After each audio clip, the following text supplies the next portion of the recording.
আচ্ছা দেখো কোশ্চেনে কী লেখা আছে একটু যদি পড়ো তাহলে দেখতে পারবা। এখানে হচ্ছে তোমার কম্পাঙ্ক দেওয়া আছে, এটা হচ্ছে আমাদের কম্পাঙ্ক। তোমরা জানো যে কম্পাঙ্কের একক হচ্ছে তোমার হার্টস।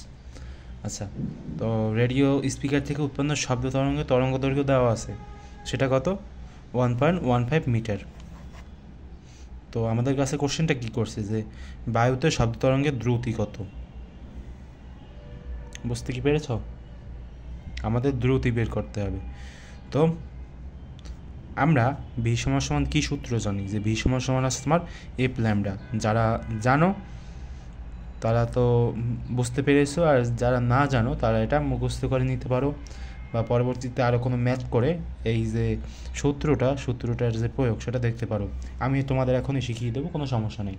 তো দেখো এখানে এই যে কম্পাঙ্ক দেওয়া আছে না, কম্পাঙ্ক এফ সমান সমান আমরা কী লিখতে পারি? এখানে আমরা লিখবো যে কম্পাঙ্ক কী বলো তো? কম্পাঙ্ক হচ্ছে এফ। এফ সমান সমান কী লিখতে পারি আমরা? এফ সমান সমান আমরা লিখতে পারি 300 হার্টজ। ঠিক আছে, তো এটাকে কিন্তু তুমি এরকমও লিখতে পারো যে 300 পার সেকেন্ড। ঠিক আছে, পার সেকেন্ড হিসাবেও তুমি লিখতে পারো এই যে কম্পাঙ্কটাকে, কারণ এটা হচ্ছে তোমার প্রতি সেকেন্ডে কয়টা কম্পাঙ্ক হলো। ঠিক আছে, সেটার যে পরিমাণ সেটা হচ্ছে তোমার কী বলো তো, এই কম্পাঙ্ক। ঠিক আছে, আচ্ছা এরপর কি আছে?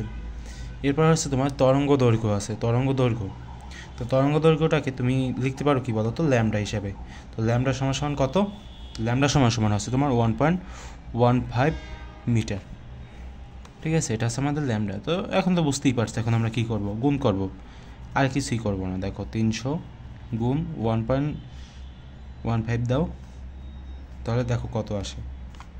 এখানে দেখো 300 গুণ হচ্ছে তোমার 1.15, কত আসবে? 345 না? তো 345